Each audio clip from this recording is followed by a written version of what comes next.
Welcome to Shells After Dark Archives, the podcast where the veil between the known and the unknown is lifted. I'm your host Shell, and I'm here to guide you through the shadows of the supernatural. Here, we dive into chilling stories, unexplained mysteries, and real-life encounters with the paranormal. But this isn't just about storytelling, it's about the people behind the experiences. From ghost hunters to psychic mediums, UFO researchers to cryptid trackers, I'll be sitting down with those who dare to explore the strange and unusual. So, whether you're a skeptic, a believer, or just curious, get ready to embrace the unknown. Turn off the lights, settle in, and prepare to journey into the After Dark archives.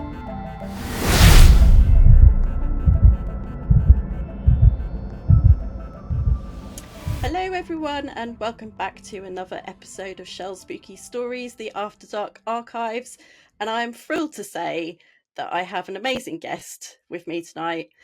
I have the lovely Ryan Griffith. Hello. Griffiths? That's how you say it, isn't it? Yeah, it is indeed. It is indeed. You can. I've heard people say Griffith and Griffiths and Griffins and all this. So I've had it all. It's all good. You call me what you want, as long as you. I do struggle with my TA. Well, I'll try and behave. I can't guarantee anything, but. Well, you know, by the end of it, you might be calling me all sorts. We'll see how it goes. I'm sure I won't, but you never know. This is it. Well, thank you so much for joining me. No problem. I would say, well, it's not really stalking, but I've seen you on lots of things that I'm passionate about, and you know, telly. You've been here, there, and everywhere. You've had indeed such I have. Oh, you have. So what I'd like to do is just start from the beginning. And how did you get into all of this? Actually, it's a really, really cool story. A lot of people tell me when I relate to them, but it was one of these where it was your old adage of, I saw a ghost when I was a child. It was a bit like that. But although it was the importance of the ghost, and I'll keep it as brief as I can, but many years ago, I was diagnosed with ADHD, and I was a bit of a wild child. So my mum sent me to live with my granddad up here in Shetland for a little while. And in case you don't know where Shetland is, it's the middle of North Sea. It's always that island that's popped in a box for some reason at the side of the map when you watch the weather. But I got sent to live with my granddad up here in Shetland, and my bedroom was a bit like an L shape that bent off to the left, if you like, if you can understand what I mean. And the door was at the foot of the L shape. And I remember laying in bed one night and I woke up. I didn't feel cold. I didn't feel some dramatic light or breeze or anything like that. I just had this overbearing feeling that somebody was stood at the door. So I leaned forward expecting to see my granddad, and I looked past the corner of the wall, and there stood in the doorway. Have you ever seen the movie Interview with a Vampire? Yeah, one of my faves. Exactly. Absolutely. So the little girl in that with the hair and the frilly dress and the little black shoes and all that fancy gear was this. Wow. This little girl was stood in my doorway. She was perfectly visible. She wasn't see-through or anything like that. And she just stood there, but she had this really strange energy about her. She made me feel not scared, but like I could almost feel my heart racing, like pumping faster than normal. And it wasn't through excitement, it was connection to her energy, if that's making any sort of sense. And she just stood there and she nodded her head at me, nothing fancy, and smiled. And off she went. And that was the last I seen of it. Next morning I wake up, I approached my grandfather and I said, listen, I explained and described, and his immediate reaction was to, he was a Victorian London gentleman, you know, he was from East End of London, he was from a place called Tooting, you know, he was proper East Ender, so he just shut that down straight away. He was like, didn't want to talk about it, enough said. About 10 years later, and we're getting to the end of my waffle, about 10 years later, I'm sitting with my granny and we were just chatting about different things, and she liked spooky things. So I used to talk to her about how I felt, or a horror movie or something. These were the things I would speak to Granny about. And we got talking about experiences. And I said to her about this one, and she burst into tears and physically ran out the room. I thought, Yeah. what's going off here? Yeah. She come back about 10 minutes later. Of course, I'm beside myself. I love my granny, like, you know. And she come in with these 2 photo albums, and she sat down in front of me and she opened the first one. She said, "Is that the child that you seen?" And I looked and I said, "Well, yes, it's the same girl, but she didn't look like anything like that. I mean, her hair Yeah. in that picture was straight. She didn't look anything like her." And then she cried a bit more and she opened up the second album and she said, "Was this how you seen her?" And she showed me her daughter, who it turned out to be, laying in her coffin, how she was, my granny had particularly herself gone in and dressed her daughter, who was 4 years old.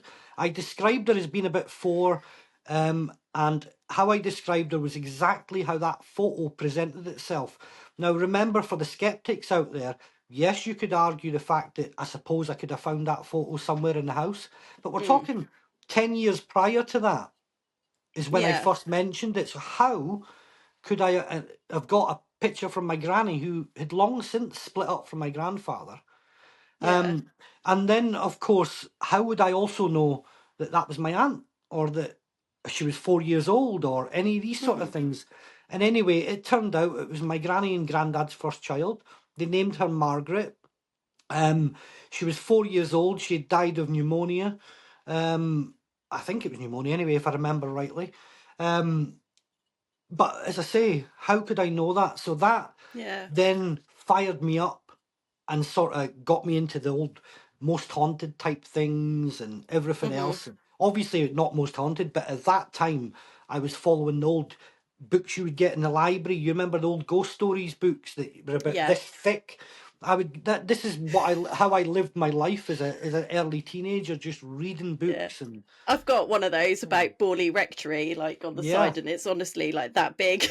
Well, I do believe these ones were written, I couldn't even tell you when, but they had no illustrations. It was a very, very old books that I used to love pulling out and reading them. Folklore, things like that. And it just propelled me to dig deeper and deeper into something that I found passionate. Yeah, So there you I was go. a bit like that when I was a kid. I always found like myself being drawn to, well, I still do, in my library. The creepy books are always the ones that like draw me in. If there was like a story, because I was just explaining to you before we started recording that my family are from Scotland, Right, yeah, and my great grandmother, she was the local tea leaf reader, and Jeez, every kind of folklore, superstition, anything like that, it all comes from her. yeah. And I've told a story before where I was, my mum was pregnant with me, and a black crow came down the chimney, and Mhm. my great grandmother was like going on like, "Oh my god, it's a sign from the spirits, and this Is child's gonna be blessed." Can I just ask you something? I know I'm interjecting, and I really do apologise. That's fine. A lot of people, I don't know if those who don't know me, I'm actually a psychic medium. Although I present myself more as a paranormal investigator when I do my TV stuff, it's obviously mediumship. But it's not about me, is why I want to mention that. It's just because that's what I do, and I'm already picking up little bits around you. I know we weren't sort of aiming at doing that, but I just Yeah. feel now. I just have to say this. I'm not going to try and do this for ego, so I'm going to try and get past this part really quick. That's fine. But I just feel around you, I'd be correct in saying that yourself, your mother, and your grandmother, we talked about grannies and stuff like that, but yourself, your mother, and your grandmother, I almost look like identical. It's like I can put you in like that. And if I was to genuinely put all your hair and everything in clothes, you could pass as the same person at different stages of their life. That's how I feel. But I Yeah. want to go to your mother as well. There's something not quite right with your mum at the moment. I don't know what it is, but there's something that's not sitting right with me with mother. I get mum put in front of me like that with letters. I'm not saying it's anything to worry about or anything like that, but do you know how I honestly feel? It's like I just want to put my hand on her shoulder and just say, do you know what? It's going to be all right. It's going to be okay. And I feel Yeah. quite emotional about that. And I don't know what it is, but there's something she's worrying about. And the reason I mention that is because I feel you need to be, and please, I don't mean no offence with it, but you need to be just that little bit more forgiving with her. A little bit more forgiving. I don't understand what that is, but I have to say to you, you just need to be a little bit more forgiving. A little bit. And this, correct in saying Granny's passed, hasn't she? Yeah. Yeah, this is where this coming from. It's like she rubs the side of your cheek. Can you feel that? I often get that on the side of Right, my she's cheek. talking Yeah. about rubbing the side of your right cheek. There's some exactly as I'm doing it there. It's like she does this, and it's almost as if a mother would do to the child to put them to sleep. So I don't know if Yeah. when you were a baby or when you were a kid, she would often hold and stroke your face, particularly, especially like this with her finger. She had problems with this finger as well. So I don't know if it was like arthritic knuckles or something, but there's problems. And I just have to say that, you know, she's very, very, she doesn't care that we're in the middle of an interview here, and she doesn't care that I don't particularly want to give you a reading with respect at the moment. She's coming in Yeah. because, and I'll put it the way she would put it, because I damn well will. Yeah. You know, that's just how That's I pretty feel much with it. how my family would be. Yeah. And she comes forward just to tell you, and then we can move on, just to tell you, just be a little bit more forgiving with Mum. I don't know what that, and it's none of my business. Any medium that tells you Yeah. it is or tries to ask you, they're idiots, walk away, because why do they need to know? The information's coming from them Yeah. and it's going to you. I'm just passing it on. So I hope It's you can take something from that.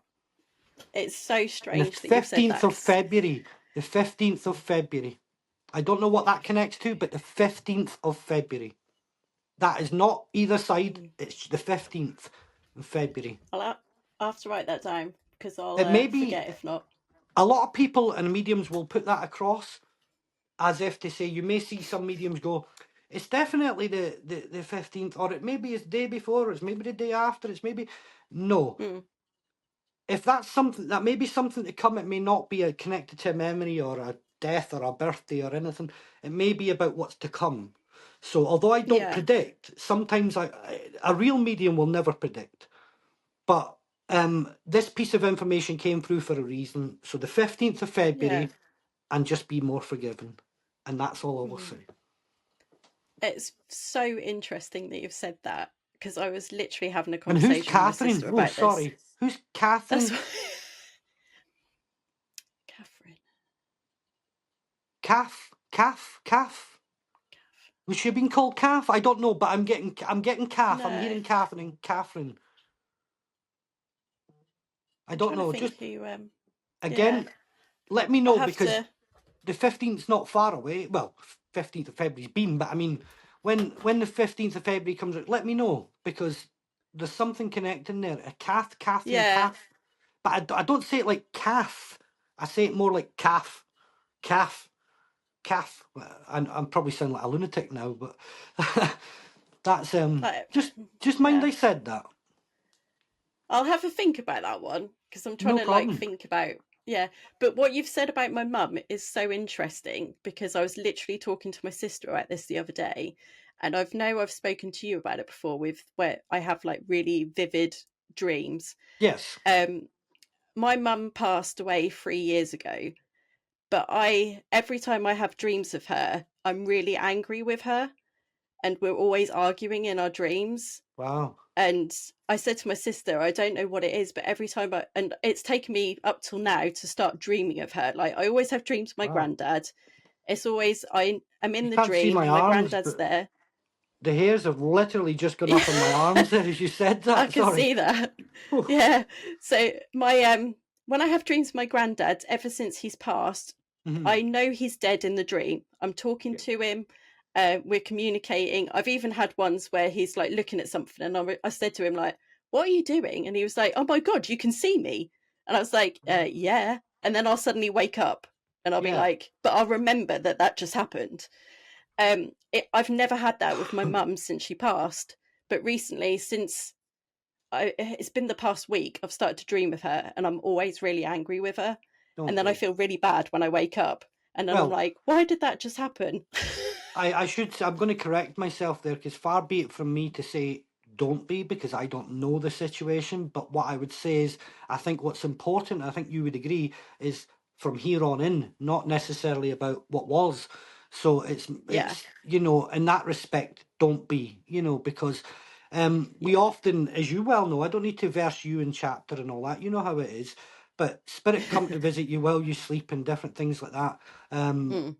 And that's what's happening. So I mean, I don't know obviously your personal circumstances, but perhaps by giving that little bit of forgiveness and not arguing in your sleep and what have you, maybe there's a message, maybe there's a learning curve, maybe there's something there that you know.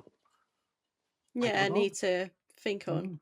It's Yeah. strange how they give us these messages, isn't it? Yes. And, like, they did. Well, I know for a fact that my family wouldn't care whether they were alive or dead. They'd just butt in anyway. Well, that's how no it matter felt. what you were doing, That's they'd how like it to make felt. themselves known. That's exactly how it felt. Yeah, they're all quite prominent in their abilities to make themselves seen and heard and known of. Exactly, and I love to dispel the myth of how a lot of people, and I forgive any American viewers out there, please, I mean no offense, but I'm just using that as an example, but it's like that Americanism of it all. It's like everything, as soon as you pass, is all holier than thou and all amazing, and everybody's running about with angel wings and whatever else nonsense. You know, when we're here in the physical, we are us. When we pass the spirit, of course, it's energy. Of course, that's universal energy. But we're essentially come across. If you come through to someone after you've passed, you wouldn't want to come through any different to how you were when you were here in the physical. Because if you did that, how on earth would you be able to get the connection? Because someone would go, I don't know who that is. You know? Yeah. So I often say to people, the only difference between life and death is knowledge. Because our brains in the physical just couldn't deal with all that information and how everything works. For example, to bring it all, tie it all in, is your granddad or whoever being a bit surprised that you can see them and different things like that. So when we cross, it's like that learning. There is no time. Time is a physical thing. And, you know, we're no different when we pass. We're just a little bit smarter, if you want. For layman's terms. That'd be nice, wouldn't it? Yeah, I mean, I don't know how that's going to work for me, but you know, it's always got to be one I'd black probably sheep. struggle. Yeah, and what's funny is you'll notice I'm doing this with my nose now. Since I started as a teenager as a medium, you'll notice different traits with different mediums. So you'll see them go like this, and twitch their ear and lean over and look down and do all this. My one is looking down, and I get this horrendously itchy nose whenever I work with spirit. I swear someone must think that I'm on that old white powder or bloody fighting.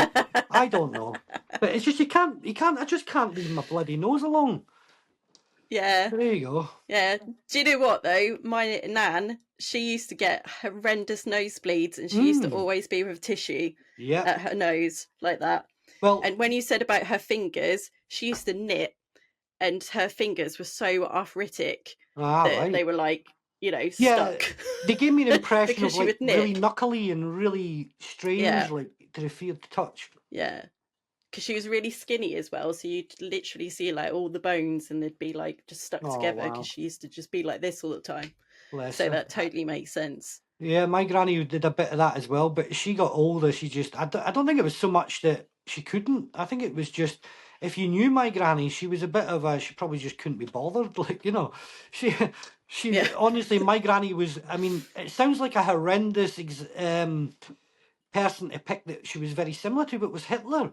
Because my granny, we used to joke and call her a mini Hitler because she was like a bull in a china shop. She was about 4 foot tall, and everywhere she went so aggressive, a wee Scottish woman, like, you know.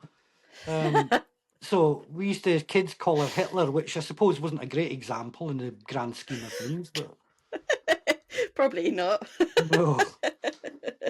But yeah, it's, so how did you cope with seeing spirit and stuff when you were at school? I don't think I did really cope with it as such. I actually had quite a horrendous upbringing, one of which, and I don't mind saying it, I just have to watch what I say, is next year and the year after there's going to be a big national case. So this is actually an exclusive. a big national case about a care home that I was in, because I went through the care system when I was younger as well. Okay. Um, Okay. and it all sort of links into everything to do with seeing Margaret, my aunt, of course, as a child in the doorway. From then on, I became wild, because this was strange.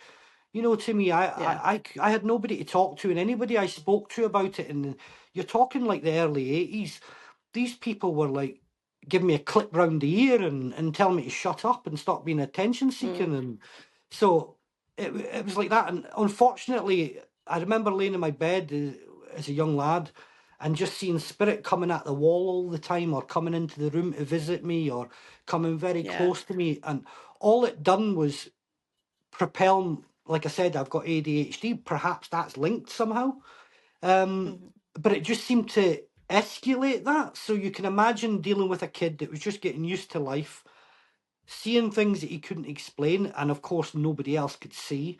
Freaking people out whenever I would say little things, and they'd be like, "How does Yeah. he know that?" For example, they would wake up. I lived in a house that was actually a Glasgow tenement. It was actually probably one of the most haunted cases that I've ever come across in my life, and probably ever likely to. And genuinely, I know a lot of people say it, but they should make a movie about that. It was so vivid. We would see beetles on the carpets, and then when you switch the light on, they're gone. Ugh. Crazy, yeah. And I used to get what I call the three witches, is the only best way to explain it, because I used to see three faces that used to come through the wall, which sounds crazy. Comes through the wall, and they would just laugh at me and look at me, and strange things like that. It's really difficult to explain. So all of that, I think I know what you mean. I've yeah. seen some really like dark stuff when I used to, just as I was falling asleep, with that, when you closed your eyes and you're just trying to like go to sleep. I've seen like a horrible clown, like there was sinister teeth, like laughing at me. I've seen a KKK man, and it's all been in like those sepia tones where it's all like a movie, and it's like they're always just laughing at you. And I was like, why am I being tormented every night by these horrible people? I've never got to the answer, but they've gone, thankfully. But this is it, and I often ask myself that. Now, I've held classes, and I know I only look about 18, of course, but Of course. exactly. You are, get aren't it. you? I want my fiver back at the end, though. But yeah, I mean, I've held classes in mediumship centres and churches and different things. I've taught people, or not so much taught them, but sort of taught them just how to open up, if you like, and be themselves. Because I don't feel that you need to be a medium; you need to be yourself. Because I believe that everybody has the ability to do it. It's just through the materialistic world in which we live, that natural part of the brain has been closed off as we've gone and evolved. But yeah, I've done all sorts, but that place absolutely terrified me. Absolutely terrified me. And I think with all these different places like that I lived in Glasgow, like my childhood, and the ADHD, I was a hyperactive mental case. I was just crazy. Yeah. I've done all sorts. Yeah, I've been there. Yeah, A it's a lot of tough my one. problem was, I started doing, well, I went to boarding school when I was 11, Oh wow. and until I was 16. And the lucky thing for me was that the boarding school was an old World War II hospital. So I was seeing all sorts while I was there. And that just pushed me towards like trying to be normal, because I was struggling as a teenager anyway, struggling being away from my family. And that just involved me going down the whole drugs and drinks route, No, I because get that. Yeah. I just wanted to like not, I wanted to fit in, I wanted to be normal.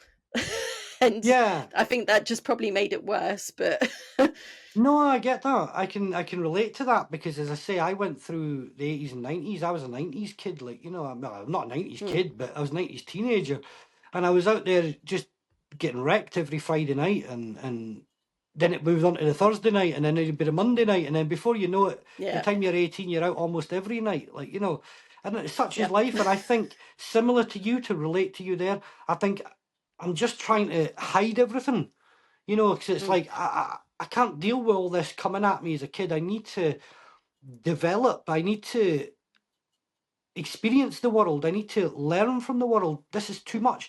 And I often questioned, like you're just saying there about your own experiences and then my witches and things like that I would see. I often questioned why we would see things like that, why we would see things so violent or so gruesome or so whatever. And the only thing I can link it to is because we were, it sounds really pretentious, but we were sort of like selected, if you like. I don't really know how else to put that across, but to be prepared for what we were about to do. And the only way to do that was to put a foot up the arse, so to speak, and say, let's remove all the airs and graces and let's give them all the bad boys, so to speak, because we want these guys to get strong. We want them to go on their journey. We want them to do X, Y, and Z. And the only way to do that is to not airy-fairy about and just fling it at them. I don't know. Yeah, that makes sense. I can't think of And any I suppose other. Yeah, I think it's the only way that we'd kind of learn to protect ourselves as well, like spiritually, because you don't know about spiritual protection until something happens and you're like, oops, not doing that again. I'll touch on that very briefly, if that's okay, about the protection. And basically, you often hear, don't you, when you go on a paranormal investigation, you'll often hear them going in a circle, doing a prayer, closing prayer, different things like that, just to keep a circular light of protection. And that's absolutely fine. I'm not going to ridicule that in any way, because I've done that myself. But through my experience, and I wouldn't recommend this to anyone, I would just say that, if the prayers or that works for you, or the circle of light or anything like that, then do it. Because it's not about what you're actually doing. It's about the belief. So as long as you believe, so for instance, I don't do no protection, I don't do none of that, I just off I pop, I trust in my team, I do the thing, I get on with my job, I come home, job's a good one, usually. Sometimes you get the odd case that goes on for days, weeks, months, years, but in a general consensus, I will basically, Liam might say to me, come on Ryan, we're going to, I don't know, Sunderland Air Museum, and off a pop. And when I get there, I won't bother doing the whole kind of, Lord, can you please put a light of protection around all of the people here? If that makes people feel safer, if that makes people feel more comfortable, then I'm all for that. Because I want people to have a great experience. I want people to enjoy what they're doing. So it's not about saying that shouldn't be done. If it works for you, do it. If it doesn't, just do you. Because the point is belief. And like you said about your life and my life, for example, the 90s and the background I come from, I am the very last person that you would expect to be doing what I do. So because of that, I'm so grateful for it and so trusting in spirit. John, my main spirit guide and different things, I trust in these 110%. So I know that I can go into a place that's got Myra Hindley's ghost or something like that, and they ain't even a patch on me. In fact, they should be worried about me coming to the building, not the other way around. And because I've got that strength, it's very rare that I will have a bad experience. And that's not egotistical. I'm not trying to be a big head. It's just, it's about the power of belief. And my power of belief in spirit is stronger than anything.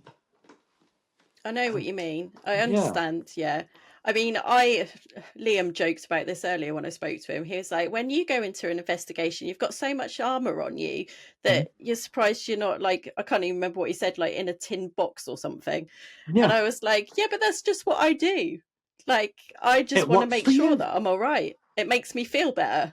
So there's the age-old trick question in the paranormal that is, what is your favourite piece of equipment? You. Oh, yeah. Yeah. You're the best piece of equipment. You're the most favourite because you can have all the BP machines you want, all the cameras you want, unless you know physically that something in front of you moved without explanation or took place without explanation, you're the only one that's going to know that. Anything that's on a Yeah. camera, anything that's on an electrical device can be manipulated, but you can't.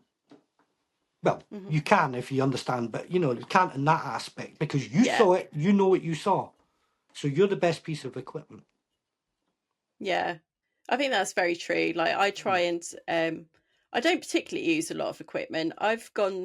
When I do use anything, it's more quite old school with dowsing Mhm. rods or a Yeah, pendulum. It's I prefer like the older methods than this I kind of agree. new things. Plus the new things when they go off, I absolutely cack my pants Mhm. because you're sitting there in silence and then suddenly hear like beep beep. Well, And you're like, this is, "Whoa." I'm glad you said that because again, you'll hear from the ones that will sit there in their groups and cliques and stuff and laugh and poke fun at these people that are doing lives and running up a hallway scared when something happens. And their argument will be, well, hang on a minute, how can you go ghost hunting but run up the street scared because something happened? Well, that's exactly why, because you hit the nail on the head. These machines that are getting made, I'm all for them. If whatever, if it advances what you do, crack on. I'm not really bothered. Like I Yeah. said at the beginning, you do you, I'll do me. But so far as that's great. But all these machines make crazy noises, make blinding lights when you don't expect them to. So what's that going to do in the middle of the dark? You're going to shit yourself. Yeah. You're gonna excuse me. You're gonna get a fright, aren't you? I forgot to Yeah. ask you whether I could swear. It's fine. We always go 18 over. It's Oh, fine. good. Fuck it. I have a potty mouth, so There we go. I'll occasionally try to slips curb out. it though. But yeah, no, honestly, I just feel that these equipments, different things are brilliant. If it gets people excited, if they love that sort of thing, crack on. Why? Who should I Yeah. be, and who am I to sit there and tell someone they can't do something? So go for it. But I'm Yeah. like you. I prefer just me, perhaps an EMF or something. I'll off a pop. I'd rather have the actual experience than watch a machine get the experience. Yeah. Yeah. I totally get it. So how did you actually get into, because you've had celebrity clients, haven't you? You've been on TV. How Yes. did you make the jump from like going all in? Christ. Like I have done with pretty much anything, I've just went. But I hope the door went.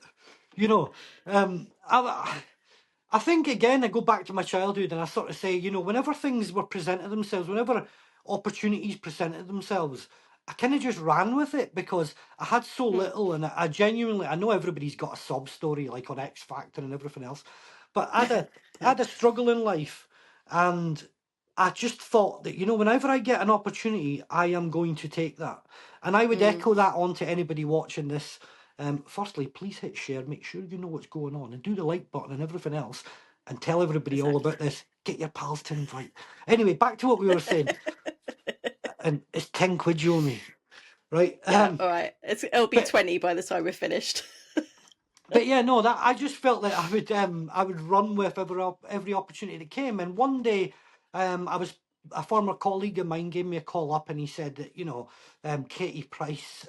Sorry, I'm really chesty today. That's Katie Price would like us to go down to her mucky mansion and have a nosy around and see what I can pick up on, etc., etc., etc. And okay. I just went with it. I thought, why not? And off I went, did that, and that went on Questred, I think it was, on ITV and things like that. That Yeah. was for her show, Katie Price, My Crazy Life. Yeah. And then the most bizarre one was actually Jack Osbourne. And I'm not saying that Yeah. to name drop or anything, but it was just how it come about. So I'm at work one day, I was delivering antiques around the UK, and I get this call and I was like, oh, hello. I said, I didn't recognise the number. I went, hello. I was a bit nervous about answering it. And this voice came on and went, hi, I'm Hannah and I'm on a plane. And I just sort of looked, okay, hung up the phone. Phone rang again a couple of minutes later. And it went, hi, I'm Hannah, in an American accent, I forgot to say. Hi, I'm Hannah. I'm the lady that was on a plane. I've now landed. So I hung up. Again, I thought, what the hell is going on here? You're like, Anyway, yeah, nice one. yeah. And then the third time the phone rang, I thought, right, this is getting annoying now. So I answered. I went, hello, like rather annoyed. I was like, hello. And she went, oh, I'm so sorry, Ryan. She said, my name's Hannah. I'm Jack's PA. And I went, Jack? Jack who? And she went, Jack Osbourne. I said, yeah, all right then. And she went, no. She goes, I'm hanging I'm up now. serious. She goes, I'm serious. She said, just listen to me a minute. And I said, okay. I said, what's going on? She said, well, Jack's coming back to UK. He wants to do this show, a homecoming show, blah, blah, blah. And he specifically looked at all the different mediums as options, and he selected yourself. He would like you to come down and film. I said, okay, cool. I said, when? Saturday. I looked at Friday now. And they were like, yeah, but we'd like you to come. Anyway, so I phoned around, and I got a very, very good and dear friend of mine, Mickey York. I contacted Mickey, and I said to Mickey, listen, who's also, if you don't know who Mickey is, he's a paranormal investigator. And I said, look, could you come and pick me up? We've got to go, like, you know, we've got to go now. And unfortunately, he couldn't. He was working, but he sent his good friend Nick Stepani. And Nick came through and picked me up and took me away, and we went down to Buckinghamshire. We went to the famous Osborne mansion. We got treated like kings for the day. I absolutely loved it.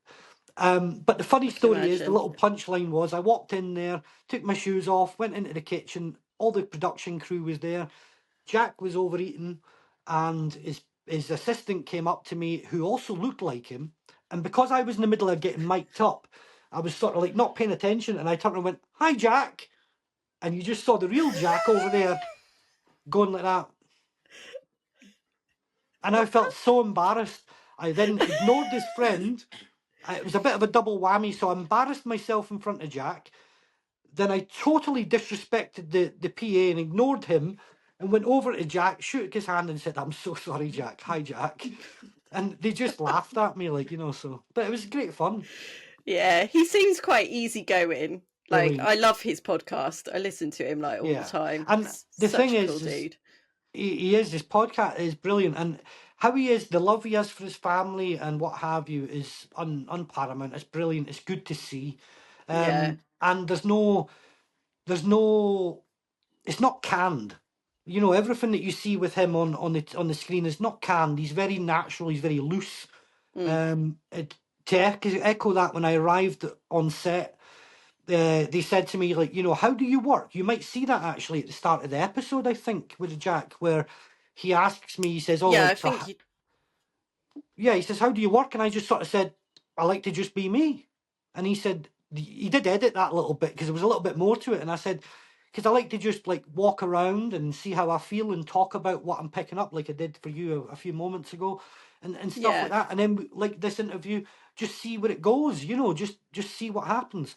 And that is exactly what he said in comparison to how he thought I'd work. He said, do you know what I liked about Ryan? Was the fact that it wasn't canned. There was none of this overexcitement, carry on, flamboyancy, oh, the yes darlings and all that nonsense.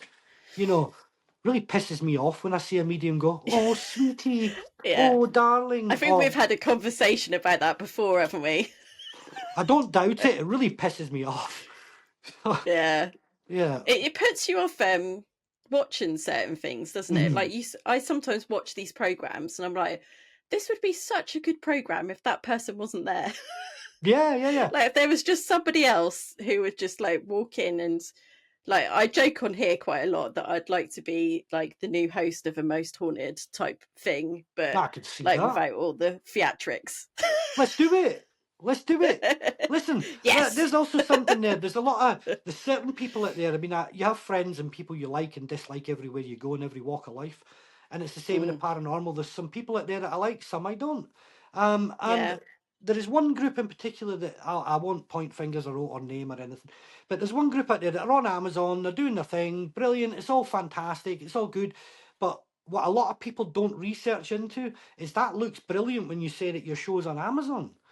But what they don't tell you is you can actually put your own content on Amazon. And I've often, for many years, I've consulted many paranormal groups, some big names, and I'm not, again, being egotistical, I'm just spitting facts. But there's some big names and helping them get on Amazon and go through the application process and fix their content so it's of the right quality and different things. That's a lot of stuff that I do in the background that obviously I don't advertise or talk much about, but like many years ago, I was one of the first. A bit of my background to do like all fancy intros and logos and using Yeah. After Effects and Photoshop and all that sort of stuff. And people used to say to me that it was disgusting. Should be taken seriously. Should be making it like some sort of TV series. You should be putting raw stuff out there. But I thought, why? Nobody wants to Yeah. watch 4 hours of you standing in the dark. They want all the juicy bits. So Yeah. why not give them what they want? You can have a separate audience, or they can tune in later to see the 4 hours of boring stuff if they want. But Yeah, I always I'm say gonna, that about paranormal yeah, investigations. Like, you watch them on YouTube and stuff, and the highlights, where what you don't see is like the 6 hours that you've yeah, spent in a dark room just waiting for something to happen. Because exactly. they don't perform. It's not the theatre. You don't pay a ticket and then they just show up and start acting Correct. away. It's a lot of sitting there, trying, waiting, talking to yourself, But it's so and true, seeing and what happens. all to come away with possibly nothing. You know, it's just the way it works.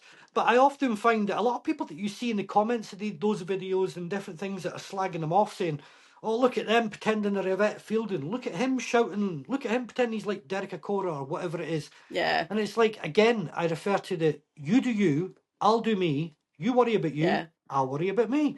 And at the end of the yeah, day, they're only jealous because a lot of those people will turn around and say to you, and they'll be watching now, and they'll be watching me or they'll be watching you, and they'll be really angry. They'll hate us. They'll probably put some nasty, snidey little comment. And the majority of the time, in some cases, people are just nasty and bullies. But the majority of times, it's only because they want what you've got. But they seem to think that you were given things on a silver spoon. But I know for a fact you worked hard for what you've got. And I worked hard for what I've got. I remember in yeah, the early days of my mediumship, taking 4 buses and a train to get to a spiritualist church for 20 quid for a demonstration of mediumship. It cost me double that getting there. But yet, yeah. as mediums, we're ripping people off, we're taking their money, we're lying to them. I'm not saying there isn't charlatans out there, of course there is. But I take my job seriously like you do, and we've worked hard for it. So rather than sitting there bitching and moaning what other people are doing in comments or on their posts or on their live or TV shows, how about you go out there and work hard and get it yourself? Yeah, Because if I can do yeah. it, I'm nothing special. There's nothing fantastically special about me. You know, I think the most special thing that I have I think is there my is. personalised tattoos. You know what I mean? But I Yeah, worked hard. I put a bit of effort into something. And I believe I'm of the mindset that no matter what you want to do in life, if you're a young one starting out now, just be you. Just do you. And if you want to do things like Derek Acora, like Yvette Fielding, or any other team that you like and follow, then do it. Who cares what other people yeah, think? This is your chance to live your life and be you. Live it. yeah. It's great advice. It's the brilliant advice. I always say that. I think I did a post actually today on Facebook, and I said like, because I had a few like milestones that I'd achieved, social media wise, and I was like, although the podcast started in October, it's been like 40 years in the making because every Yeah, single thing I've been through got me to this point. that's it. And it's not been an easy ride. It's not. And there's been a lot of hurt, and then, as we spoke about, a lot of loss. There'll be a lot of gains as well there too. I know a lot of Yeah, people tend to focus on the negative, but there's been a lot of positive in your life, as there has been mine. But you yeah, just got to roll on. You got to just never give up. You know, and it's cheesy. It sounds cheesy, but it's so true. Never ever give up. You know, the winner isn't necessarily about those that cross the line first. It's about who wants it the most. So if you want it, go and get it. yeah, definitely. I mean, I've got in front of me my granddad's kilt, a picture of me and my mum, a picture of me, my sister, and my nanny. My nanny's death, the thing you get when you go to the funeral, because I missed her Oh, funeral. So I I've got forget what it's the called. Yeah, the pamphlet let's thing.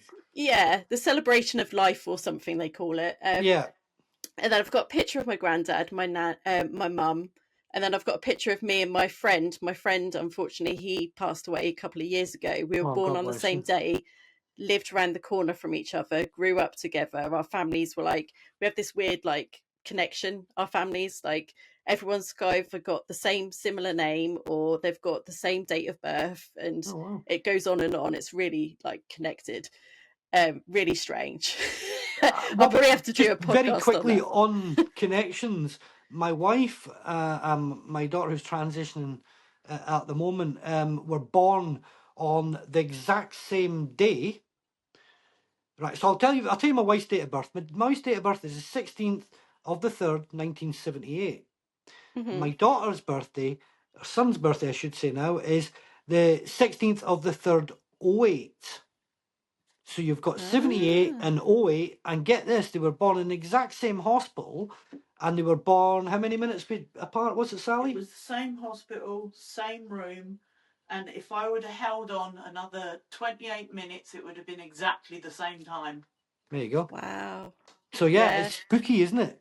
Like what I It did there, is, spooky. like, so I'm the first of the first. He's the first of the first. He was the first boy born Fantastic. that year. I was the first girl. His sister's name is Vicky Leanne. My sister's name is Vicky Leanne. His twin sisters have the same birthday as my sister. Wow, his son was born bizarre. the same day. Yeah, his son was born the same day, or got the same birthday as my niece. Yeah. He passed away. His parents' dogs died. His parents' dog died 2 weeks before he passed away. My mum's dog died 2 weeks before she passed away. It's so weird. Like, the family just continued to like have this weird connection, but it's bizarre. It's like we've meant to have been on the same path I tell as each you, other.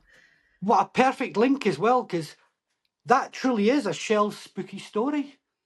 It really is, yeah. No, honestly, that's like, that's not just symmetry. That's just, you can't. I don't think you could give another example like that. It'd be fair. Yeah, it's strange, yeah. But I have a little picture of us together as kids, and I have it in front of me because I always think, like, because I turned 40 this year and he would have been 40, and I always think like he didn't get to experience what I'm going to experience for the next however many years. So I always think, like, when I'm sitting here like, oh, I can't go on, I look at that picture, I'm like, no, you have to go on. You need to. You've got to, like, you were put here for a reason. All these things happen for reasons. Yeah, I was just going to say exactly that. Everything happens for a reason. I'm an advocate for that, absolutely. And I believe that, we look at life in many different ways. Like, we look at the negative and cling on to that. And we look at when the positive happens, of course we cling on to that too. So it's equal parts, negative and positive. You can't have positive without negative, and vice versa. And I always say to people, just honestly, I nearly swore again there. Just go out there and take each day as it comes, because you could be struggling today and you could think, oh my God, therefore letting the negative in. But then all you're going to do is walk out that door on that negative morning and everything is going to be crap. The whole day is going to fall apart. And everybody looks and goes, oh, like I do it terribly. I'll be the first one to say, oh, I'm so unlucky, I'm having such a crap day. When if you just uplifted your mood a little bit, then like attracts like. That's a very good quote that I like, is like attracts like, because that works universally, doesn't it? You give what you get, so you behave decent, you get, like, decent.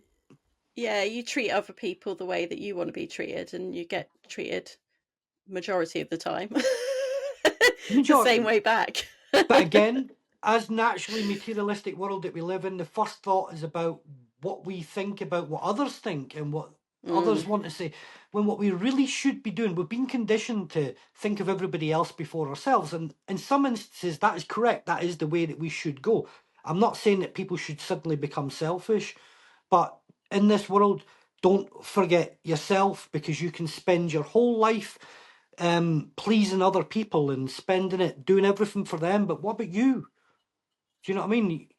Yeah. got to flourish too. And as long as you don't go egotistical with it or nasty with it, there needs to be a little bit of ego, otherwise you don't have the confidence and what have you. But as long as you keep that under control, good stuff. Yeah. What do they say? Like, fill your cup first or something like that, isn't it? Yes. Like, make sure, like, you put your mask on the plane first before you This help is other it. people, type of thing. Well, Yeah. an old spiritualist once said to me that, Ryan, before you take the rostrum and do your demonstration with mediumship, you must first learn to trust spirit.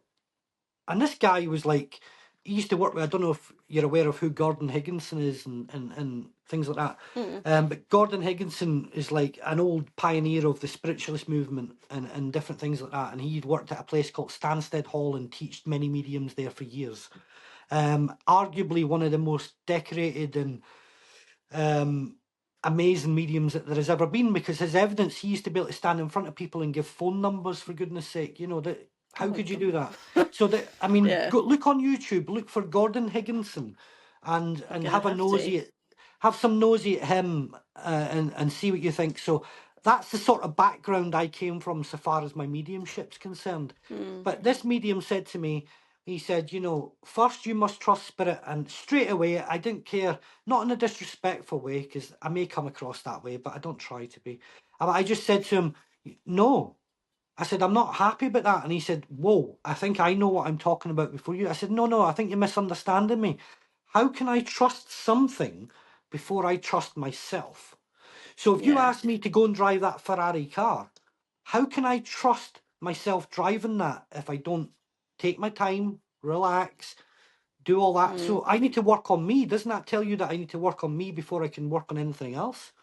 And that's how I believe. I believe that, that makes a lot of sense. Yeah. But it's really hard to convey without coming across as a bit of a knob, but... Yeah, I know what you mean, because, when I first started to... It was after my granddad had passed, I then started to get back into, like, spiritual stuff. And me and my mum used to go see Nikki Allen quite a lot. Oh, I know Nikki. I don't know if you've... Yeah, she's I love her. So when I was 18, I used to go, she hates me saying that, Nikki does. I'm like, when I was 18, she's like, stop it. I believe I seen Nikki at Stansted Hall, it must be about 4 or 5 years ago now. Be quite a while ago. Yeah, we used to go to this little church in the back of nowhere in Bungay in Norfolk to go see her. And my mum absolutely loved her. And I did her course, which was the Prism Living course, was the first thing I started to do to get me back into things. And I found that helps a lot, because I was also going through grieving and really bad mental health issues. And that's where I kind of learned that you have to trust yourself, because you had to know what your own thoughts to, like, tell the difference between what a spiritual thought was or a spirit trying to tell you something. Because how do you know to trust what they're saying if could be you saying it? No, absolutely correct. What they call them, like, mind monkeys. It could be you telling yourself something else and not actually, like, following through. This is what I try to convey to students or things like that. They often, my hat's sitting like I'm 16 years old, but I'm just trying to keep the light on my face so I don't look all shadowed like this. Look at that hair though. It's all the style, grey, isn't it? Bloody hell. Anyway, but yes, I think mine is as well. What age am I this year? 42? Am I 42 or 41? I never know my own age. 83, so what's that? Age is just a number, yeah. 82? 83? Yeah. Something like that. Yeah. But yeah, I always say to my students, just say what you get. Because it's...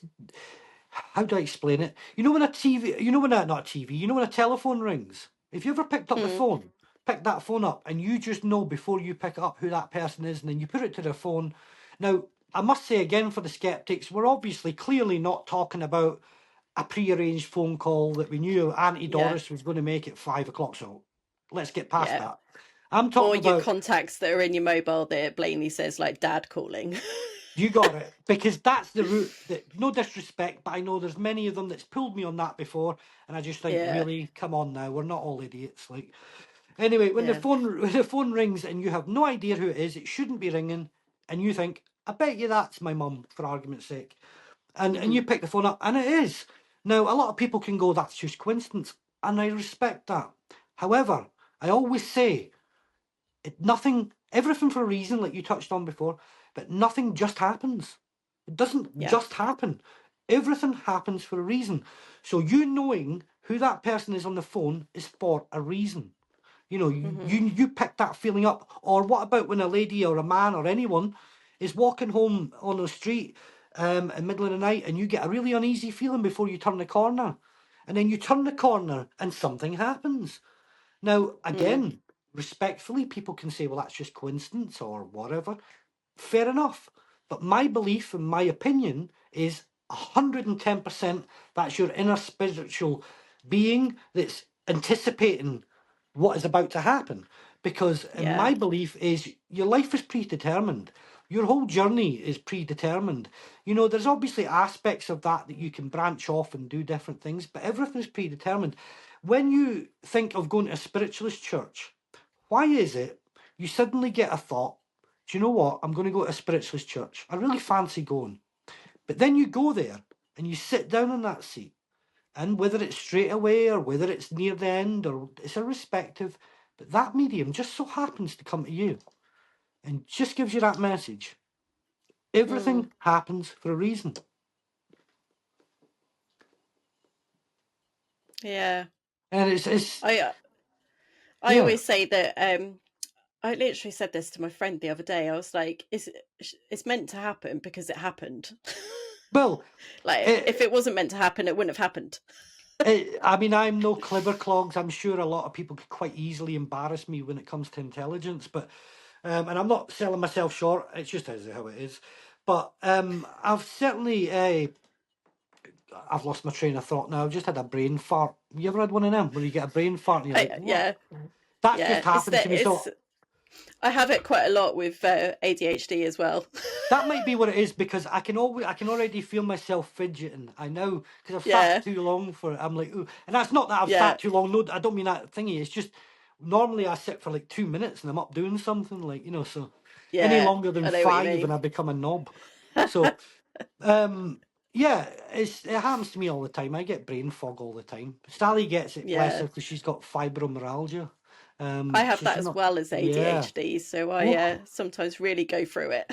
Yeah, Sally's an ex-London DJ who used to work with the likes of Lisa Lashes and do the Channel Club and different things like that. Wow! And, you know, she's really good at what she did, and she's an ex-professional chef as well. So her mobility, her what have you, has always been fantastic until recently. And well, I say recently, within the last like 5-6 years, and there's just been like a steady decline in the mobility. So now I'm a full-time carer as well as being doing my mediumship and everything else. You know, it's tough, no joke, isn't it? No joke. That's horrible. It's not. Luckily, I've been kind of okay, but I've had some really horrible times where I've just like, you barely can get out of bed.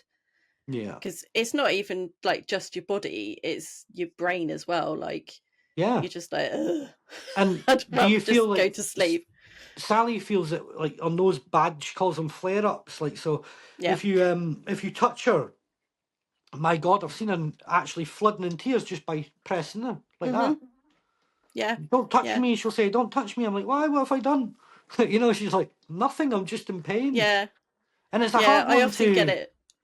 Like sometimes convey. my husband will come over and do something. I'm like, ow! And he's like, God, you're so dramatic. And I'm like, no, that actually hurts. Yeah. Because like you could just blow on me and it would hurt. No, totally. It's weird. It's a strange one. It's a strange. And they don't know a lot about it at the moment, do they? I don't think. No. It's really weird. Like sometimes I'll get like an itch and I'll scratch, but it will feel like somebody's just punched me in the ribs. And I'll be like, why did I even do that? But I must say, talking about pain and things, I've noticed that since I hit 40, I feel like 60 some days. Like, I think it's almost like it's happened overnight. It's like Yeah. one minute I'm running Yeah. marathons and in cage fights and doing all sorts of other things, and next minute I've turned 40 and I'm like, oh, I'm creaking and groaning. I'm like Sally said I was like the Kellogg's guy from the 90s. You mind where he gets up and Yeah. I'm like that going for a pee in the middle of the night. I'm like, oh. Oh. Geriatric, like, you know. It's funny you say that because I turned 40 in January and my best friend turned 40 in February. And we were meant to have, because she's still in Norfolk, I'm in Northumberland. So we were meant to have like our usual video call. And she messaged me and she was like, do you mind if we change it to another night? Because I've like, can't cope. I've spent 3 days celebrating. And I was like, the 40-year-old body doesn't quite cope as well as the 39-year-old body. And she was like, you're not kidding. She's not kidding, because to emphasise that, Yeah. we were talking earlier about wild youth and different things. Back in the day, I crack open a case of lager with my pals and that'd be gone in 5 minutes. Like, and then you'd be moving on to the half bottles and everything else before you hit the clubs.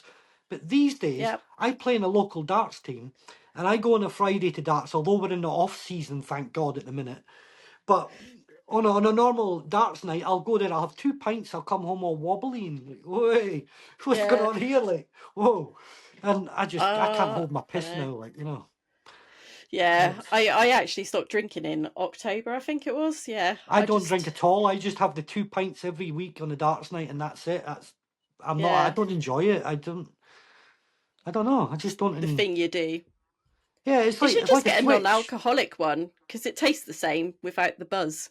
But I've had the, what's the one called? The Bud Blue or something? Is it the Bud Blue? I don't know if we can name drop it. Little bottles of the blue bottles. I can't mind what they were.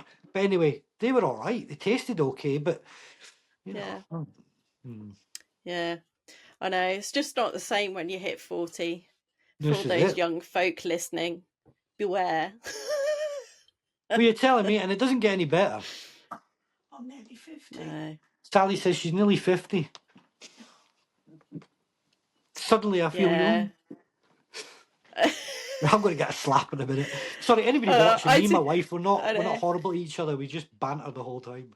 Yeah, I'm like that with my husband. I play because he's 7 years older than me. So when we're watching like TV or something, he's like, "Oh, do you remember that?" And I'm like, "No, I do remember it. I just like to make him think that I don't remember it." Yeah, you and then we do the whole thing like, "Oh, what were you doing then?" And I was like, "I was at school." I always say I was at school, even though I probably wasn't. I'm like, I was at school just to make him feel old. There's the other side of the conversations where he's trying to be clever because he knows something or whatever, and he's like, "Oh, you won't remember that. You'll be too young." And you sit there and think, Yeah. F off, I'm only 7 years younger than you, man.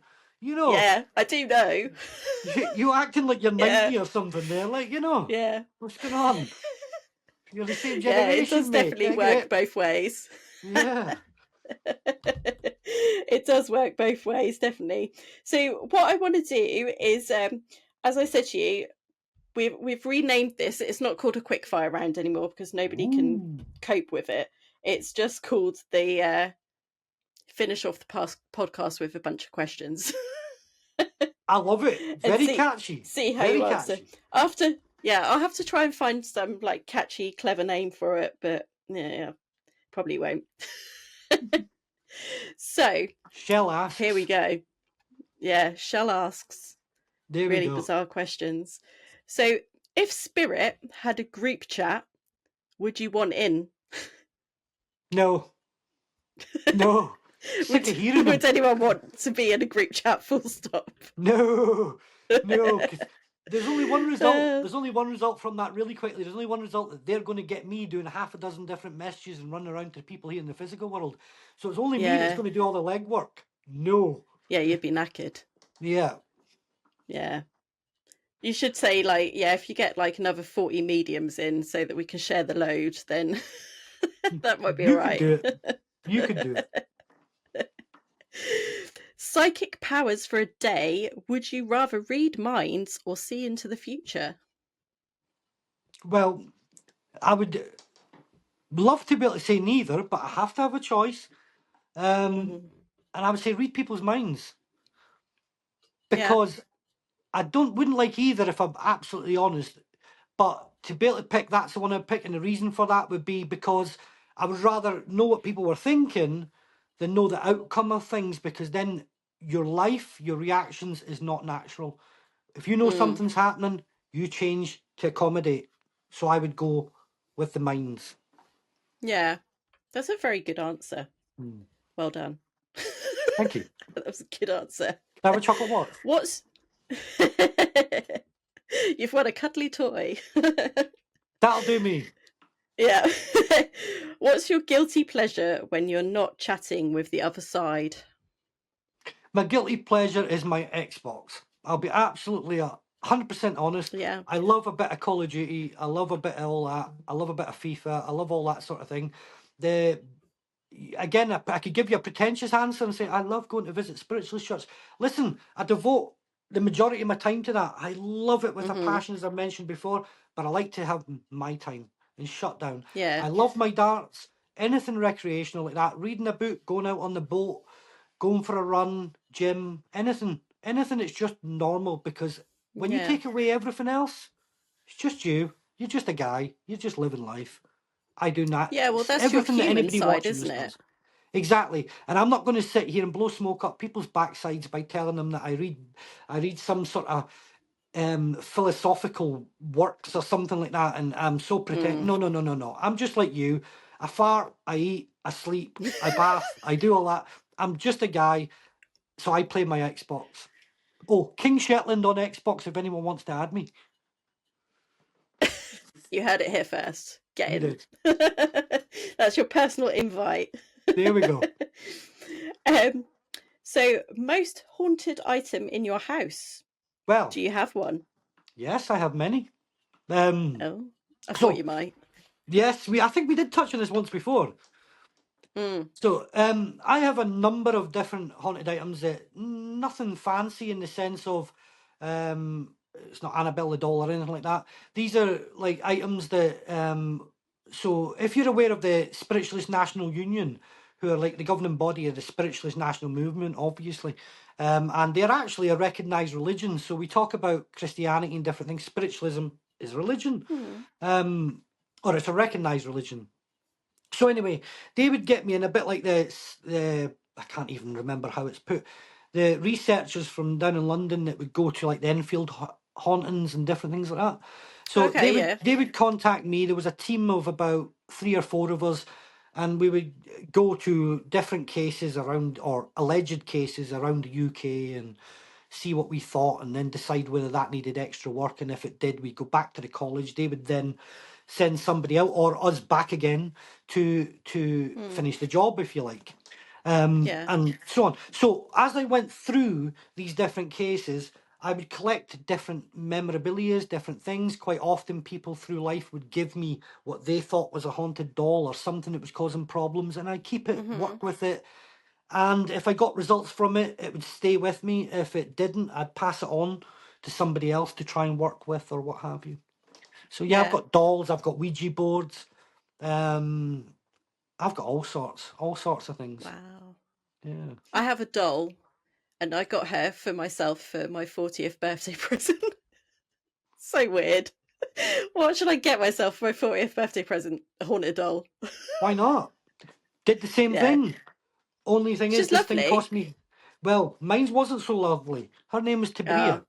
And I got this doll, and she came with a note and everything, the same old thing, a lot of history, a lot of ghosts, all that sort of stuff. And I was a bit sceptical. I wanted to do a bit of work just to sort of see. We had an auction house. We actually had 4 businesses at the time, and every single one of them failed as soon as we got this doll. We had a big lockup that had one of those like roller shutter doors on it, and these things are worth thousands of pounds. And we just got a new one installed up on the front of the shop, and it broke just randomly. We put Tabria up into the unit because we were having lots of things happen at home, so we put her there. And the very night that we put her there, this whole brand new shutter thing all just fell down and stopped working, and it had to be replaced and cost thousands of pounds. So yeah, the work I've done with her since would blow your minds, and hopefully at some point we can make that public. But I'm not quite done yet. I want to do a wee bit more work with her before I make that public. Yeah. I was going to say, like, what have you done with her? Well, she's actually about 6 feet from me now. Oh, okay. So yeah, Yeah, it's I'll have to send you a picture of mine. I don't know if you've seen it. I'm not She's sure if cute. She's got lovely curly ginger hair. they're always cute. Until they're not. Chucky Yeah. was good as well. He was all right to begin with. I don't know if I'd call Chucky cute. No, he's I not think really. there That was was a bit of a definite bad signs. example. Yeah, Yeah. that was an epic fail.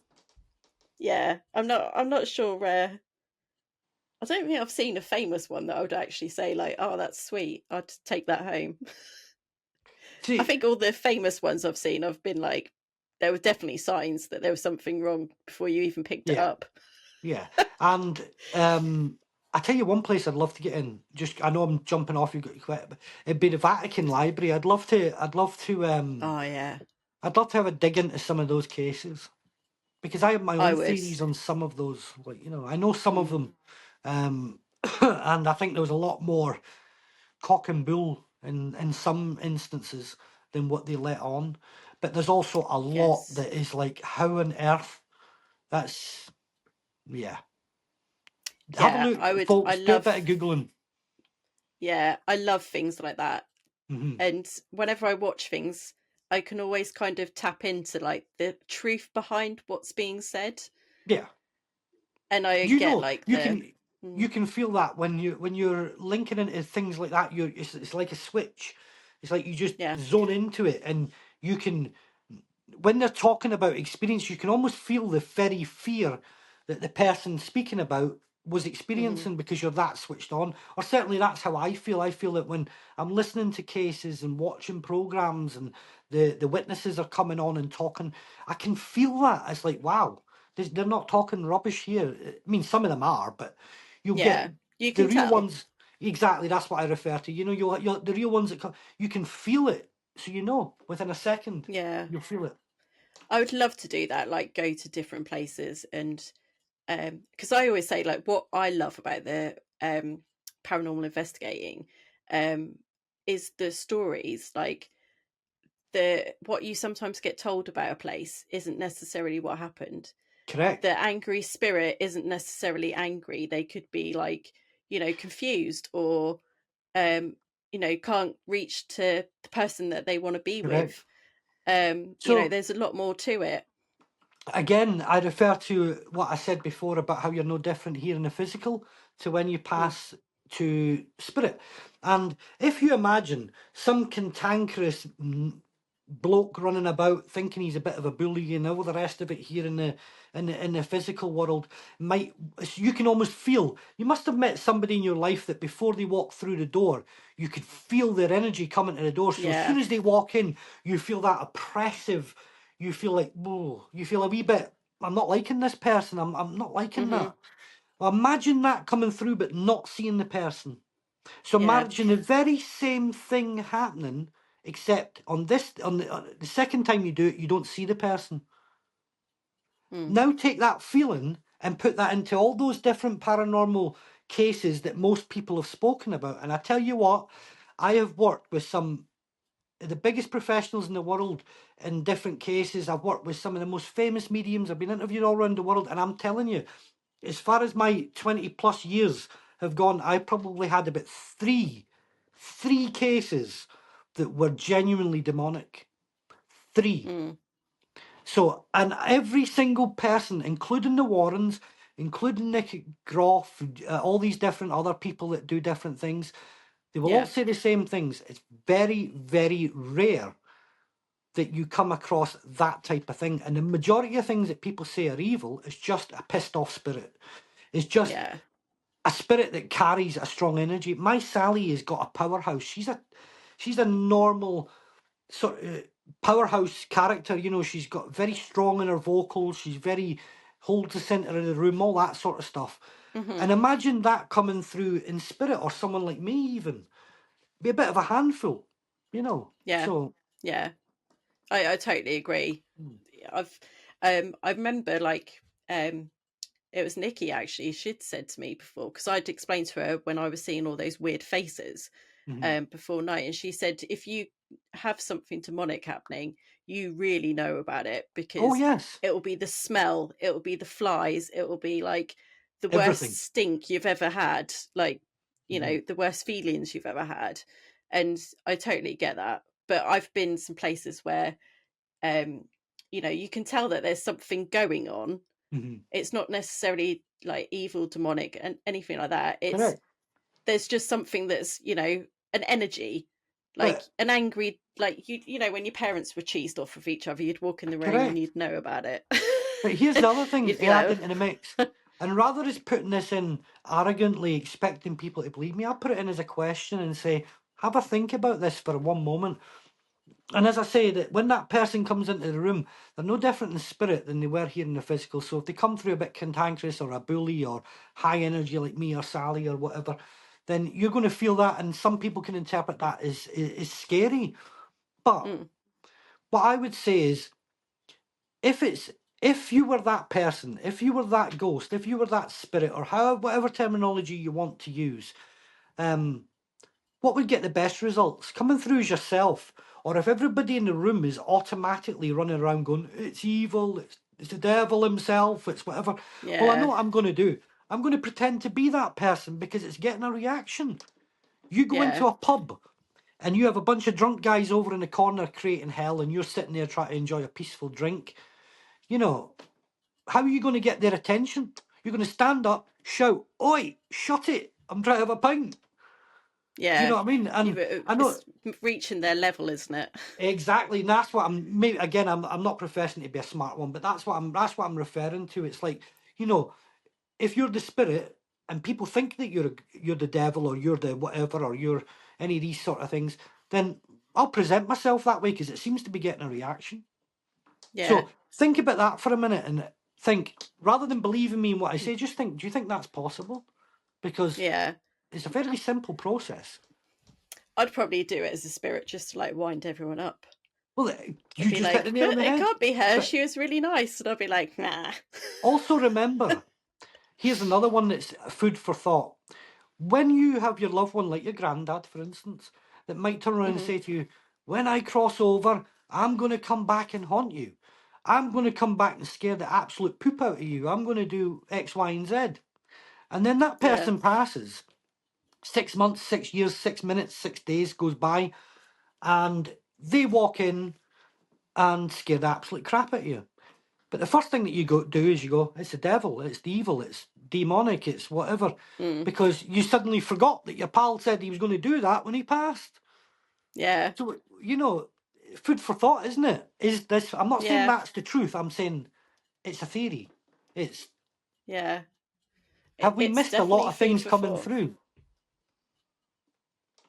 Mm, yeah, it's an interesting one. It's definitely an interesting one. Hmm. Um, One movie that actually got mediumship right or close. The Ghost Whisperer. Mm, Now, many, many moons ago, I was sitting in development, and that eventually came into the TV and things. And the medium that I was sort of working with, she said, "Go and have a look at this." I said, "Oh, I don't want to be watching all that American teen nonsense. I can't be doing with Buffy and all that." And although I would actually love Buffy, but never um, I did. but anyway, Angel was good. It was all right actually. Yeah, yeah. But anyway, I digress. Yeah, now I've had another brain fart. What's going on here? Ghost Whisperer. Ghost Whisperer. So I thought I'm not going to watch that because I thought I'm not into all that sort of thing. I'm not into all that sort of like glossy Hollywood stuff. But she said, no, Yeah. watch it. And I can't remember the medium's name, but she said that show has consulted this medium. I forget the medium, so I'm not even going to try and I've remember. got her book actually. Yeah. Oh, um, it's like Kanowski, or is some surname like that. It's Yeah. a really. Oh, what is it? I can't find it. I I've got the forget. book. Oh, hang on. I've got it there. Mary Ann Winanski. Yes. Mary Ann Winancy. Yeah. Well, my mentor, if you like, she said to me, you know, this lady is amazing. You know, if they've consulted this lady, she knows what she's talking about. You really need to go watch this. I've watched it myself, and it's brilliant. So I went to watch it, and the only thing she said, you'll have a lot of similarities with this. You'll understand it. I thought. So I watched it, and sure enough, you're asking me a lot of questions about what it was like when I was younger. If you look at that, it was very much like that. I remember walking past a place in the East End of Glasgow, and I could see all this blood on the floor that wasn't there. One minute it was there, next minute it was gone. Then I saw a man sitting on the curbside holding his head like that, and he had been stabbed, and he disappeared after showing me. And I never could understand that. But when I watched Ghost Whisperer, it was so accurate. So I'm not saying that'll work for everybody. I'm not saying everybody will enjoy it, but please do go check it out, because I found it amazing. I enjoyed it. Yeah, that book is really good as well. Let me try and... It's right in front of me, so I'll grab it. I wouldn't mind actually having a look. It's called... I don't know if you can see because of the lights. It's called When Ghosts Speak. When Ghosts Speak. I'm going to have to look for that. Kronowski. Yeah. I'll send you a picture of it. It's really good because she talks about like her work when they came to like consult with her as well. And like just all of her things. Because with her, it was just her going into places to try and move spirits on and work out what was going on. It's fascinating. Well, this is really fun. I love things like that. Exactly, and that's the stories I want to hear, I want to listen to, because it's so fascinating to hear how other people moved, how other people developed, how other people progressed, and I'm fascinated by it. But that one particular, she said to me, you know, you'll relate to a lot of that, you'll connect with it, and this might help you in your development, and it certainly did. But yeah, that'd be the one. I had the box set. Yeah, I had the box set of that, and I used to watch it over and over and over again. In fact, just I'm because overdue a watch. It was so relatable. Yeah, but this is... Well, again, you keep doing that. Why are we not seeing you doing your thing? Because I know you can. You should be out there doing your thing. Yeah, maybe one day. Listen, I had the same thought as you. And you know what? I'm not going to push you, because it's one of them things that you need to... It needs to be right for you. It needs to be when you want. Like I said, you do you, I do me. So when it's right for you, you knock on my door, and any resource I can give you, door's always open. So I did. Weirdly, I had this thought the other day. I'm sure I said it to... It might have been when I was speaking to Liam earlier, actually. That when I go to investigations, I sometimes feel like a bit of a fraud, because I always think like when I was younger, I used to like just see them and I couldn't tell the difference between them and, you know, another human. But now I go to investigations and I hear like other things happening and seeing all the equipment going off, and I'm just sitting there like, well, I'm not getting anything. And then I like put pressure on myself and I'm like, why am I not getting anything? But then the other week I was sat in the back of one of the planes on at the Sunderland Air Museum, and everyone else was at the front, and I was on live on TikTok, and I just heard this and it was so loud, and I just went, I'm sorry, did no one else just hear that? Yeah, that place is amazing. And actually, the very first public ghost hunt that I ever held, or my team ever held at the time, which was Spirit Finders UK, we went there.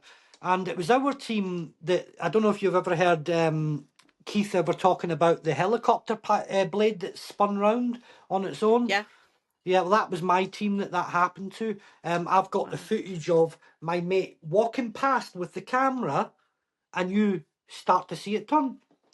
Yeah. And if you go to that and try to move it, you can move it, but you would need to be fairly strong to get that to rotate, like, you know. Yeah. But also on that same visit, the metal discs that are in the engine compartment of those planes, one of them, we were filming with Keith. I was walking around. I've got the footage to prove it. I'm walking around with Keith. We're chatting a load of nonsense about different things. And then all of a sudden there's this rattling noise, and then followed by a complete crash. And we thought, what the hell was that? It scared us all. So we went in the direction of the noise, and in the middle, because I don't know if it's still the same, it's been quite a few years, but you used to walk around the outside like that of the hangar. And in the hangar, you used to follow the path around the outside, and there was all the planes in the middle. So you weren't actually allowed in there. So how this metal shape thing that was on the engine compartment fell on the floor, I'll never know. Even Keith was blown away by that. And I've also got some audio footage of a dog in the main hangar that, when nobody else was there, went woof, woof, woof, woof, like that. I'm going to probably annoy my dog who's sitting here, but yeah, I've got some phenomenal footage from there. It's crazy. I said to Liam earlier, actually, I was like, because someone had put 2 audio clips in the Facebook group that Keith runs and his wife, and I said that something's happening with that place at the moment, that it's getting more vocal. For me to have heard something that loud, there's something ramping up. I tell you what, I just sprung to mind there, but I do agree with you with that. That place is very, very powerful. And if you get a chance, folks, if you're watching, please join on with Liam's team or anybody else, or something that Shell's doing or whatever, and go and check out Sunderland Air Museum. Honestly, you won't be disappointed. But one of the things that struck me one night when I went there was, Keith said to me, and it used to have a little porter cabin that you used to walk through before you went through into it. We went in the porter cabin, and he said to me, he said, "Can I just borrow you for a minute?" I said, "Well, yeah, of course." And back then I used to wear a big duffel coat, suit and tie and all that, like all that nonsense. And he took me off. Business-like. Yeah. And I thought, where's he taking me? And he took me away around the back of the hangars and stuff like that. I thought, where is he taking me? And he took me to this little spot, and he said, "Tell me what you pick up on. Do you pick up on anything here?" And I spoke about a lady getting raped and murdered, and I spoke about the pub across the way. I said, "Mate, I just see lots of water." He said, "Okay, can you tell me any more?" I said, "Yeah, I see 2 gentlemen coming, and it's like they're pulling or pushing something. They're pulling or pushing, and then I see the body being put on there and taken somewhere else. And there's something else is going on." I said, "I'm not quite sure why they're doing that, but it's a bit of a strange thing." I said, "But the guy is still here. Killer is still here." And he went, "How do you mean?" And so I took him a little bit further down the path, and I said, "This is the very spot." And I talked to him about everything, every aspect of what I saw that poor soul go through. Sorry, I was just reminding that there. It's not nice at all. No. And he was blown away. He said to me, and I quote, "Just yesterday, I had that guy from Most Haunted here," and it wasn't Derek, it was somebody else. "I had that guy from Most Haunted here just yesterday," he said, "and he couldn't tell me anything. He couldn't tell me this.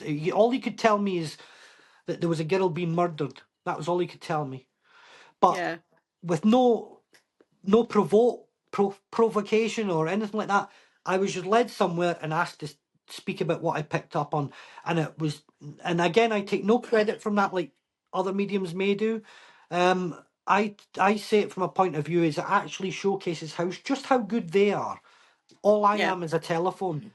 But that for me makes me smile, because there is no possible way that I had any connection to the area, that I had anything like that where I could have known those type of details. Because as Keith will tell you about that particular subject, and I'm sure anybody's welcome to ask him about this, is I don't think it's very public. I don't think many people know about it, if our memory serves me correctly.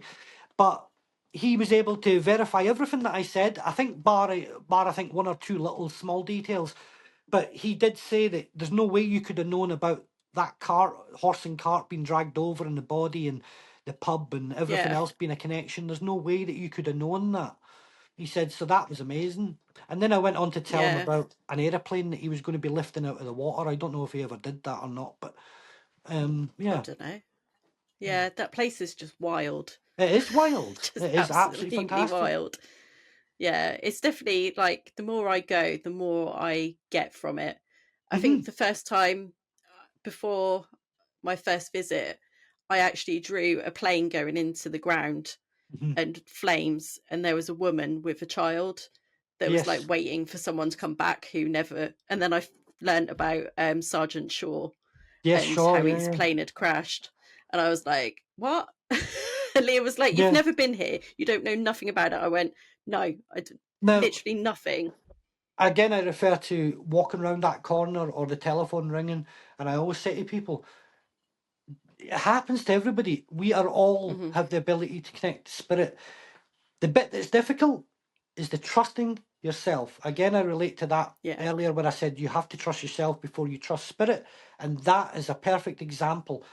You need to trust yourself, and you've got the strong ability, like many of your viewers watching now, that if they spent 10, 15, 5 minutes a day just sitting in the peace and quiet, you can put low-level music on, low-level lighting, just relax. Don't listen to these old pretentious old mediums. Respect to them for everything that they've done to get us to where we are now and all that. Absolutely. Yeah. But ultimately, you have to do what's right for you. So if you can relax and meditate and put yourself in the zone, do it in whatever way works for you. But if you do that, then you will get better results, like you just said there about picking up on Shaw and different things like that. So, yeah, keep working on you. That's amazing. Yeah. The fact that you were able to pick that up and it be backed up. Yeah, I think the freakiest one I've ever had was when we were about to go to, I think it was Bentham Grove in Sunderland. Okay. Yeah. And I always have a nap before I go anywhere. And when why not? I was well, you need your energy. So I had a nap, and then I had a shower, got ready, and while I was in the shower, I just kept seeing the same thing over and over. And it was like these stairs that went up, and I could see like the paneling. I could see they were oak stairs. I could see pictures all on the side. I could see that there was a landing and then more stairs. And I kept getting like a window or a picture, and I was really confused. And I even wrote, like, I drew it all out and said that there was a woman at the top of the stairs. And I put window ? And the minute we walked in, I just went, fucking hell. And the medium in our team was like, what? And I went, just to come have a look at this. And she was like, you are fucking kidding me. Because we walked in and it was exactly as I'd drawn. And there was a stained glass window at the top. And I was like, that's why I was getting window picture, because it's a stained glass window. So I just couldn't believe it. I can give a little bit of an example of that too. Like, I remember I was a window cleaner. I was working in an old mansion house. It was an old building, and they had, like, in each room they had like little cabinets with medals and different artifacts in it. And anyway, I'm cleaning this window, and I move outside to the door. I clean outside the door. I come inside to clean the inside, and it was a great big massive door. Behind me was like this old, like you would see it in an Interview with a Vampire or something, this great big staircase behind me like that, big old Victorian. And the kitchen was behind the staircase, and that's where the lady of the house was. And so I've seen her. She's busy, and I'm cleaning away. And at the corner of my eye, I see this old gentleman with a flat cap, just normal bloke, not minding his own business. He walked past me, goes to go to the bottom of the stairs, but before he went up the stairs, he went like that, and off he went up the stairs and turned off to the right-hand side. A few minutes went by. I asked the lady if I could use the toilet. She sent me to the toilet. Now, weirdly, I walked into this toilet, and there's all these pictures of the exact same gentleman that I've just seen. Only you see him how I saw him. You see another picture with him in an RAF uniform. You see another picture of him as a baby. And I was like, this is weird in a toilet. Like, so I went downstairs. Yeah. And I says to the lady, I said, that's fascinating, that. I said, is that your husband, or is that something? She said, oh, yeah, that's my husband. We're like that. We like to collect memories. Our whole house, if you look around, is all memories, the medals from his war, all that. Yeah. I said, all right. I said, what a fine gentleman he is. And she looked at me weirdly. I went, what an absolute gentleman. I said, he didn't have to speak to me. He was minding his own business. And she just looking at me weird like that the whole time.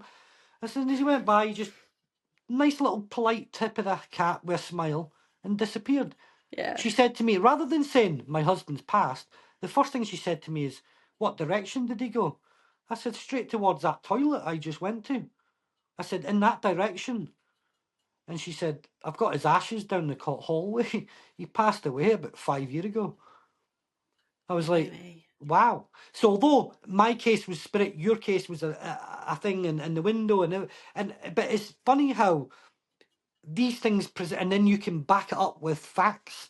So in your case, with the picture and then being there on the location and what have you. In my case, the spirit, I've seen something that the lady has confirmed. It's absolutely glorious, and I can't urge you enough to keep pushing with it. I will definitely keep giving it my all. well, I will try anyway. You can only try. Right, so I'll do it. I'll do it. Okay, Ryan, I'll do it.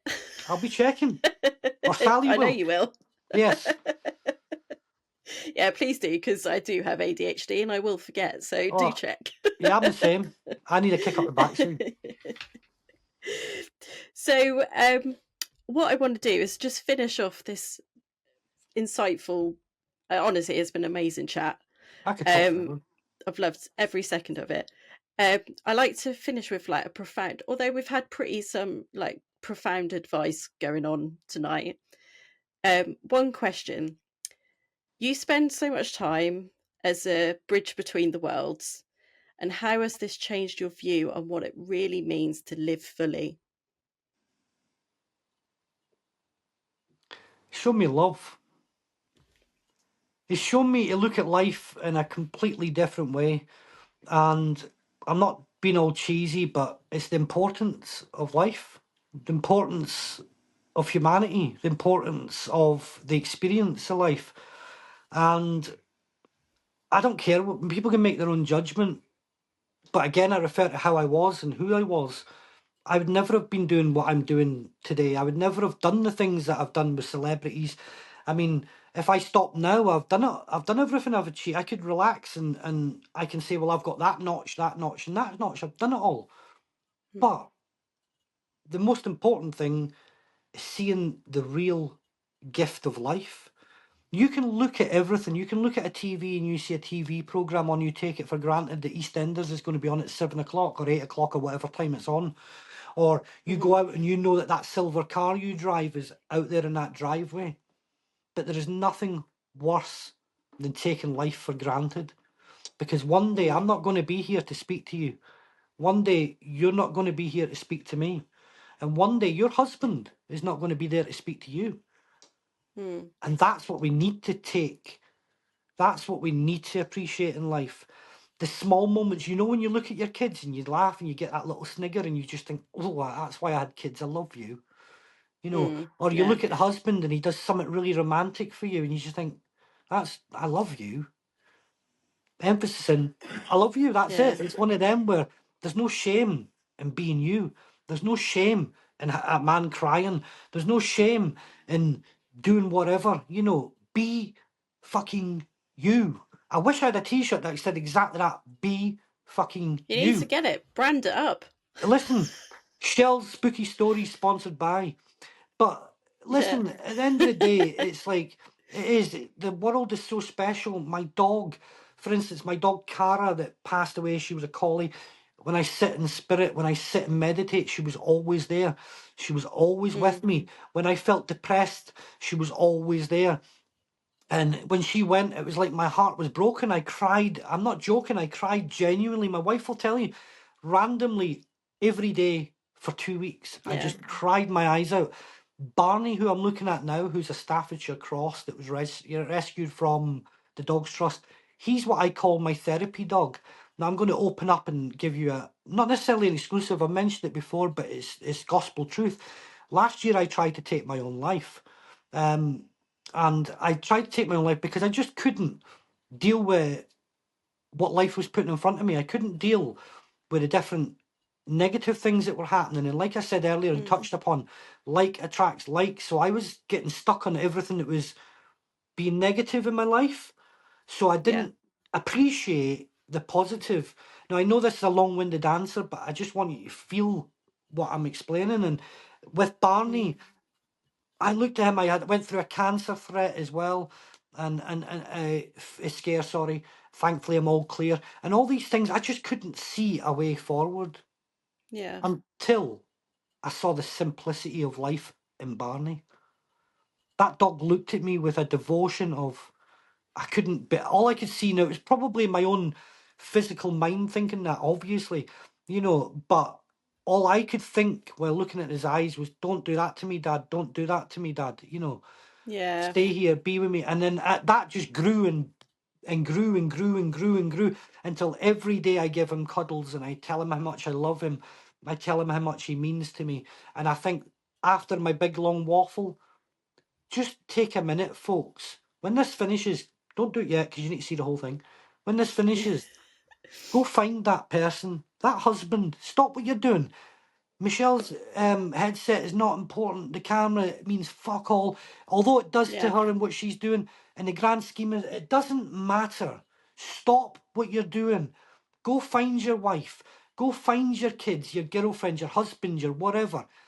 Go find them right now when this finishes and just give them a cuddle and tell them you love them. Because you will never feel a worse pain when that person isn't here anymore and you can't tell them that you love them. It's long-winded, but... You got me. I think I'm just going to go off and cry now. No, but it's so true, man. It's so true, yeah. Listen, you can't change this world by getting all these idiot dictators into one world and saying, one room, and saying, fight it out, sort it out. It's not going to happen. Egos get the better of them. Where you change the world... When you wake up tomorrow morning, folks, go to your mirror, say, all right, gorgeous, where are we going today?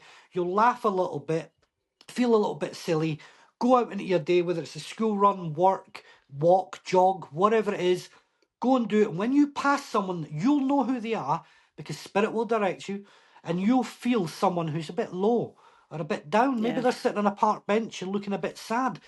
Don't say anything to them other than, hi. And when you walk away, even say, good day today. When you walk away, look back. Look back at what you created just by showing a bit of interaction. I always do that when I go out walking. Can I do this now? Hi. But no, honestly, just be you. Yeah, you should. You should. It's worthy of one of those. Definitely. You have been absolutely brilliant. And thank you so much for... Well, both of you for spending your Friday evening with me. It's been we have the ever famous Sally in the background. We've got Barney, my Staffordshire Cross. We've got Billy, my Lemon Beagle, and I don't know where the other one is. My Maltese Cross Pug. He's somewhere over there. He's downstairs. Oh, is he downstairs? Is he? He's downstairs. Oh, he's downstairs.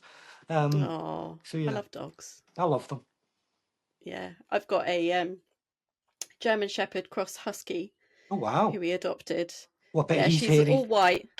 Yeah, she's casting at the moment, so it's literally popping off at no one's business. Ours are as well. Then, I've got a little Jack Russell Chihuahua. That's my little baby. Yeah, he's the one that I always go. Oh. Do you know what? On interested dogs, I know we're finishing up, but has anyone drop a comment when you see this, and let us know if you've ever taken your pet on an investigation. Have you had any experiences in the paranormal with pets? I've had one where when we were at an RAF base, actually, when we lived on one. It was Halloween. We used to go round, and one of the old houses, my dog wouldn't even walk past it, and he was growling at it, and the house was completely empty. And I was like, well, that's haunted. Mine's do it all the time. Just carried on. I always trust him. I'd trust Barney with my life. You know, that dog is amazing. But I'm sure everybody says that. Sally's protector. Yeah, do you know, I can't even sit too close to Sally. I mean, he doesn't mind me doing it. He's brilliant with me. But at the same time, see if we were to play fight or just to wind the dog up a little bit, you'd be like, argh. Yeah. And, oh my God, you wouldn't want to do that in front of him. Yeah, my little one's like that. He'll start giving off, trying to pretend he's a big man, but he's a little boy. I won't tell you what he's doing now. It's not very pleasant. It's a dog's life. Dogs will be dogs. Mm-hmm. Well, thank you so much. And my pleasure. I will drop all of your links in the description so people can find you, follow you, and see what you're up to. And thank you once again for joining me, giving me inspiration and giving everyone else some inspiration as well. Well, I just say that I take no credit for any of it other than turning up, because I know that John, my main guide who I work with, influences a lot of things when I talk about spiritualism or anything like that, because I'm a bit thick. You know, just how it is. If you say it, then nobody else can slag you off then, can they? If you're saying you're thick and stupid, nobody else can say you're thick and stupid.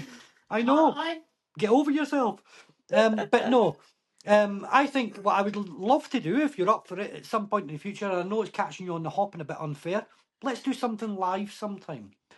Yes. Maybe we can take an interview mobile for a part 2 and you could see me in action. That would be very good. That would be do good. That. Perhaps we could do that as an end of year special, maybe. You never know. Oh, watch this space, people. Watch this space. See what I did there? Yeah. Ryan and Shell Spooky Stories. It's got to be done. In the wild. I did have a podcast called Dark Mirror Podcast, but then I changed that into Fear of the Dark, but it's sort of dormant at the minute. I'm not sure if I want to... I don't know. Ooh. I like but the I tell you one to titles. chase up. Get Gail Porter on here. Gail Porter's got a hell of a story. I would love Gail Porter on here. Yeah, get her on here. I'll drop her a message. Make it happen, Ryan. Well, I can't guarantee that, but what I certainly can do is put you in contact. I would love that. Because, my God, what a friend she's become and what an ambassador for paranormal research. Now, you might not know, but she does get heavily involved in everything that she does. But honestly, what a fantastic guest. She's so funny as well, and she's so... Yeah, she's so I love real. watching her on TV. She's like, her reactions as well is brilliant. But the more you watch her, the more you can see how she's opening up and she was terrified. More aware. Yeah, she often tells me she's a big shite bag. That's how she would describe it. But she just loves what she's doing, you know. And you got to admire her. See. Definitely. Definitely. I would honestly love to speak to her. That would be brilliant. I'll certainly put you in contact and we'll go from there. And hopefully, because I can't speak for her, but hopefully, that can be done. Yeah, definitely. And we'll have to do something. And the excitement. Well, I won't believe that sleep tonight. Liam, I do believe that Liam is kicking my nuts to tell me to get down to Sunderland again at some point, as we were talking about that. Yes. So maybe we can hook up there and you can meet the legendary Sal and stuff like that. Definitely. Yeah, it'll be good crack. Be good crack. It would, yeah. I think we're doing something really old. Well, you're nearly 50. Oh, it's off. Anyway. Love it. And on that note. On that note, much love. It's been a pleasure. And you said thank you for me coming on. No, I thank you. Thank you for putting this show out, because there's guaranteed to be people who are just starting out, getting used to things. Podcasts are very popular. Hopefully that we're getting some new people watching your content. Keep up to date, folks. Follow what she's doing. Don't miss a trick. Honestly, this girl is going far. Keep an eye out. Watch this space. And see if you don't, I'm sending all the ghosts to get you. Yeah, well, you've been told now. You have to do it. There you go. Get it done, folks. Mark my words. This lady's going far. Thank you, guys. I will see you on the next one. Thank you for joining me on this journey into the unknown on Shell's After Dark archives. If you enjoyed this episode, don't forget to hit that subscribe button so you never miss a story that sends chills down your spine. I'd love to hear about your own paranormal experiences, so drop a comment or send me a message. Your story might even be featured in a future episode, and if you're loving the show, please leave a like and share it with your fellow seekers of the supernatural. For those who want even more exclusive content, behind-the-scenes insights, and bonus episodes, join the membership. You'll find the link in the description below. Your support keeps the lights off and the stories coming. Until next time, stay curious, stay brave, and keep exploring the shadows.